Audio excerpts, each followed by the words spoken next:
Physiology lectures. आज हम पढ़ेंगे बहुत इम्पॉर्टेंट टॉपिक जिसे बोलते हैं एंडोसाइटोसिस।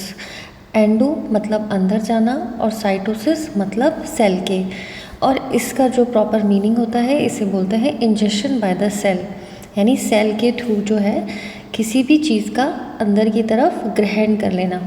तो एंडोसाइटोसिस इम्पॉर्टेंट टॉपिक है और इस पर कई बार शॉर्ट नोट पूछा जाता है। तो ये क्या तरीके से होता है, क्या प्रोसेस है इसका, इसके बारे में पढ़ते हैं। तो यूजुअली जो एंडोसाइटोसिस प्रोसेस है वो रिस्पॉन्सिबल होता है वेरी लार्ज पार्टिकल्स के एंटर करने के लिए। तो very large particles enter the cell by a specialised function of the cell membrane and this is known as endocytosis. तो सेल मेम्ब्रेन का बहुत स्पेशल फंक्शन होता है जिससे बहुत लार्ज साइज के जो पार्टिकल्स होते हैं वो सेल के अंदर चले जाते हैं और इस प्रोसेस को एंडोसाइटोसिस कहते हैं। इसमें दो चीज़ें इंक्लूड होती हैं, पहली होती है फैगोसाइटोसिस और दूसरी होती है पिनोसाइटोसिस, जिसमें पिनोसाइटोसिस में ये क्लैथरिन मीडिएटेड एंडोसाइटोसिस भी इन्वॉल्व होता है। कई बुक्स में या आपको देखने को मिलेगा ये अलग से मेंशन है, लेकिन ये इसी के साथ कहीं ना कहीं जुड़ा रहता है। तो ये कैसे होता है अपन आगे पढ़ते हैं। सो बेसिकली एंडोसाइटोसिस जो है वो किस तरीके का प्रोसेस है, जो सेल मेम्ब्रेन है इसकी स्पेशलाइज्ड फंक्शन स्ट्रक्चर जो है किस तरह से बाहर के पार्टिकल्स को अंदर की तरफ एक वेसाइकल की फॉर्म में इकट्ठा कर लेती है। वो वेसाइकल का अटैचमेंट जो है सेल मेम्ब्रेन से फाइनली टूट जाता है, वेसाइकल सेल में अंदर की तरफ इंटीरियर चली जाती है और जो लार्ज पार्टिकल है वो सेल में आ जाता है। तो पहला पार्ट आता है इसका फैगोसाइटोसिस, जिसे बोलते हैं सेल ईटिंग। ठीक है। पिनोसाइटोसिस का मतलब होता है सेल ड्रिंकिंग। तो ईटिंग का मतलब होता है कोई solid particle. So it is the process by which bacteria, dead cells और other microscopic material are engulfed by the cell. तो सेल्स के थ्रू बैक्टीरिया, डेड सेल्स या कोई अदर माइक्रोस्कोपिक मटेरियल जो है एनगल्फ यानी भक्षण, भक्षण यानी अंदर की तरफ खा लेना, लिए जाते हैं। जैसे कि इस तरीके की सेल्स कौन सी होती हैं, polymorphonuclear leukocytes of bloods, tissue macrophages. ठीक है, they are most important phagocytic cells. तो इट इन्वॉल्व्ड लार्ज पार्टिकल्स। इसकी जो मैकेनिज्म होती है वो कैसे होती है, cell membrane receptors attach to the surface ligand of the particle. जो सेल मेम्ब्रेन के रिसेप्टर्स होते हैं वो सरफेस पार्टिकल्स के साथ जो है वो अटैच हो जाते हैं और then edges of the membrane surround the particle or membrane or more membrane receptor attached to the particle ligands। तो पार्टिकल लिगेंड्स के साथ बहुत सारे जो रिसेप्टर्स हैं वो बाउंड होते चले जाते हैं, जुड़ते चले जाते हैं। लार्ज एरिया में ये इसको एनगल्फ करने के लिए मोर सरफेस मेम्ब्रेन जो है वो अपना पार्ट प्ले करती है। Then form a closed phagocytic vesicle. Then phagocytic vesicle जब बन जाती है surrounded by actin and other contractile fibrils. यहाँ देखिए एक्टिन एंड मायोसिन। तो ये इन फिब्रिल्स जो है इस मेम्ब्रेन की दोनों तरफ आके इकट्ठे हो जाते हैं, सराउंडेड कर लेते हैं, उसको चारों तरफ से घेर लेते हैं and push the vesicle interior to the cell.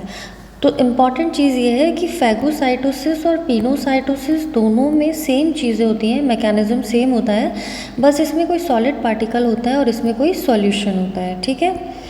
अब इसमें एक बहुत इंपॉर्टेंट चीज़ आती है फैगोसाइटोसिस में, ऑप्सोनाइजेशन। ऑप्सोनाइजेशन क्या होता है, क्या होता है, ऑप्सिन्स जो होते हैं, ऑप्सिन्स वो इम्पॉर्टेंट सब्सटेंस, केमिकल सब्सटेंसेस होते हैं जो किसी भी पार्टिकल को कोट करके उसको टेस्टी बनाते हैं। और जब कोई टेस्टी चीज़ होती है तो खाने में ज़्यादा अच्छा लगता है। So same as that of कि each bacterium attach to specific antibody and this antibody attach to phagocytic receptors जो कि सेल मेम्ब्रेन पे प्रेजेंट होते हैं। फिर ये ड्रैग यानी खींच लेते हैं बैक्टीरिया को अपने साथ में एंड दिस इंटरमीडिएशन किसका, इस ऑप्सिन्स का, स्पेसिफिक एंटीबॉडीज़ का और जो फैगोसाइटिक रिसेप्टर्स हैं इनका इंटरमीडिएशन, आपस में जुड़ाव, ये क्या कहलाता है, ऑप्सोनाइजेशन। तो ऑप्सोनाइजेशन पे कई बार एमसीक्यू क्वेश्चन पूछे जाते हैं तो ये आपको मालूम होना चाहिए। ठीक है। Next is pinocytosis. प्रोसेस बिल्कुल सेम है लेकिन बस यहाँ सेल ड्रिंकिंग बोलते हैं। Pinocytosis is the only means by which the most large macromolecules like proteins can enter. Vesicles are much smaller in size and substance ingested are in solution. तो जो भी सब्सटेंस इंजेस्ट होता है, अंदर की तरफ लिया जाता है, वो सॉल्यूशन की फॉर्म में होता है। तो इसमें क्या होता है, जैसे ये सेल है, तो सेल जो है, सेल मेम्ब्रेन अंदर की तरफ धंसती है, एक कोटेड पिट बना लेती है। इस पिट के ऊपर जो है ये रिसेप्टर्स पड़े हुए हैं, मेम्ब्रेन रिसेप्टर्स, ठीक है, ये सॉल्यूशन है। मेम्ब्रेन के नीचे क्लैथरिन प्रोटीन है। मेम्ब्रेन के दोनों साइड जो है वो एक्टिन और मायोसिन आके सराउंड करना स्टार्ट कर देते हैं। मेम्ब्रेन अंदर की तरफ धंस के एक वेसाइकल की फॉर्म बनाती है। वेसाइकल का फाइनली डिटैचमेंट हो जाता है मेन मेम्ब्रेन से और वेसाइकल जो है वो अंदर चली जाती है। अब क्लैथरिन मीडिएटेड एंडोसाइटोसिस जो है वो पिनोसाइटोसिस में देखने को मिलता है, बिल्कुल, क्योंकि ये इसको सपोर्ट प्रोवाइड करता है। लेकिन कई बार क्लैथरिन मीडिएटेड एंडोसाइटोसिस अलग से पूछ लिया जाता है, तो उसके बारे में पढ़ते हैं। It occurs at membrane indentations where the protein clathrin accumulates.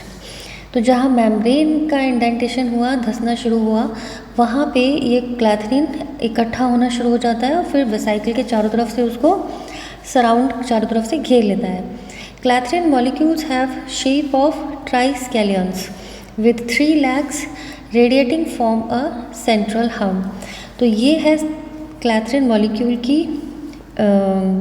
Figure, जिसमें इसमें बताया गया है, इसमें इसकी 3 legs होते हैं, ठीक है, 1, 2 और ये 3, और ये इस तरीके से घुमाव की शेप में रेडिएटिंग फॉर्म में सेंट्रल से जुड़े होते हैं और घुमाव की फॉर्म में प्रेजेंट होते हैं। अब होता क्या है कि ड्यूरिंग एंडोसाइटोसिस, कि जब एंडोसाइटोसिस प्रोसेस चल रहा होता है, clathrin molecules form a geometric array that surrounds the endocytic vesicle. अब ये जो क्लैथरिन है ये क्या करेगा, ये इकट्ठा होता है एक जगह अपने हिसाब से, लेकिन जब एंडोसाइटोसिस प्रोसेस होता है तो ये मेम्ब्रेन के बाहर नीचे पड़ा होता है।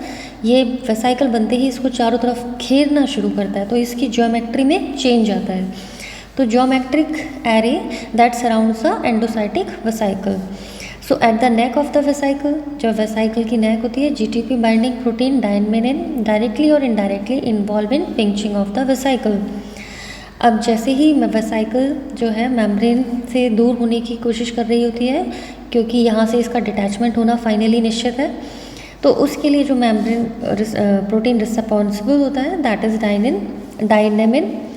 Then complete vesicle is formed and clathrin fall off, और क्लैथरिन वहाँ से हट जाता है and the 3 leg protein recycle to form another vesicle. और जो 3 leg प्रोटीन्स जो होते हैं क्लैथरिन के, ये दूसरी वेसाइकल को फॉर्म करने के लिए यूज़ हो जाते हैं। तो जब वेसाइकल्स का जो फॉर्मेशन होता है, vesicles fuse with the dump it content into, finally क्या बनते हैं, अर्ली एंडोसोम, ठीक है, अर्ली एंडोसोम्स बनेंगे। देखिए वेसाइकल एंडोसाइटोसिस से अंदर आई, पहले जो बना दैट इज़ अर्ली एंडोसोम। अब क्या होता है, अर्ली एंडोसोम्स जो है वो बाद में क्या बनता है, लेट एंडोसोम, ठीक है, जब ये इंटीरियर ऑफ द सेल में चला जाता है। ये टोटल एंडोसाइटोसिस प्रोसेस है, दिस इज एंडोसाइटोसिस, चाहे वो पीनो हो चाहे फैगो हो। एंडोसाइटोसिस में अब क्या होता है कि जो अर्ली एंडोसोम है वो लेट एंडोसोम में फॉर्म होता है। कैसे होता है, ये फॉर्म करता है एक न्यू वेसाइकल जो कि उससे टूट जाती है, बर्ड ऑफ, एंड फाइनली जो बचा हुआ पार्ट है वो रिसाइकलिंग के लिए दोबारा सेल मेम्ब्रेन के पास चला जाता है। फाइनली ये जो लेट एंडोसोम है फ्यूज़ हो जाता है लाइसोसोम्स के साथ। ये रहे लाइसोसोम, ये लेट एंडोसोम, ये इसके साथ फ्यूज़ होगा and content digested by lysosomal proteases. और लाइसोसोम्स में मिलने वाले प्रोटीएजेस से जो भी कंटेंट है एंड लेट एंडोसोम में वो डाइजेस्ट हो जाता है। इसकी इंपॉर्टेंस क्या है, this is basically endocytosis responsible for internalisation of many receptors and ligand bond to them. जैसे कि बहुत सारे जो रिसेप्टर्स होते हैं जो लिगैंड उनके साथ बाउंड करते हैं, उसके थ्रू जो एंडोसाइटोसिस का जो प्रोसेस है वो पूरा परफॉर्म होता है। इसमें बहुत सारी इंपॉर्टेंट चीज़ें आती हैं, जैसे कि बहुत फैक्टर्स इंक्लूडेड होते हैं, जैसे कि नर्व ग्रोथ फैक्टर है, लो डेंसिटी लाइपोप्रोटीन्स हैं। ये कई बार इस पर MCQ क्वेश्चंस पूछ लिए जाते हैं, ठीक है। It plays an important role in synaptic function also, ठीक है। Due to triskelion shape it forms a net supporting the vesicle. ये बात हो रही है क्लैथरिन के लिए। तो क्लैथरिन क्या बनाता है, चारों तरफ वेसाइकल के चारों तरफ एक नेट बना लेता है जो कि वेसाइकल को सपोर्ट करता है, और जब फाइनली यहाँ से डिटैच हो जाती है वेसाइकल तो ये क्लैथरिन जो है वापस रिसाइकल के लिए, नए वेसाइकल को बनाने के लिए चला जाता है। So this is the whole process of endocytosis. और एंडोसाइटोसिस पे अक्सर शॉर्ट नोट जो है वो पूछ लिया जाता है।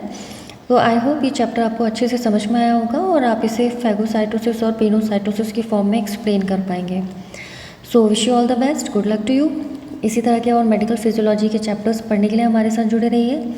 आपको चैप्टर पसंद आया हो तो please like and subscribe my channel, और मेरे नोट्स टेलीग्राम लिंक पे अवेलेबल हैं, आप ज्वाइन कर सकते हैं। Thank you, wish you all the best.